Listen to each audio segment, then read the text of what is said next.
leg circles with a straight leg and band.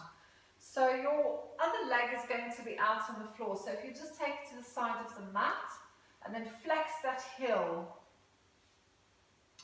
So there's two different ways I like to teach this. So I'll teach you both ways. I'll show you how. So the first one, the elbow is going to be on the floor. Basically, if you're very tight in the back of the leg, this is a great way of helping you to keep your leg up there.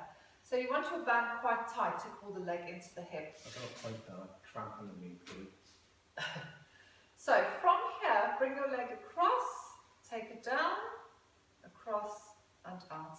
So start with small circles first, because you don't know, you've got to keep your hips quite stable with this.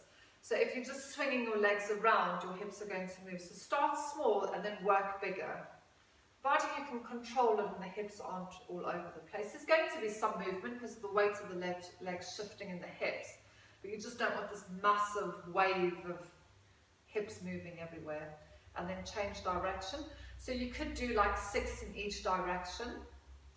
This is a really good way of stretching the back of the leg, the side of the leg, getting a bit of hip mobility.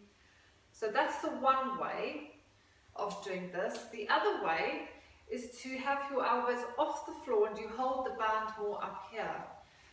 So now you want to try and relax the leg and get your arms to do the work. So basically your arms are going to guide your legs around so that you can release the muscles in the leg a little bit more and it's a bit more freeing. So I quite like this one the best. Except you tighten the hamstrings, it just helps release them a little bit more. Again, you can do 6 on one side, 6 the other side. And that is leg circles for you.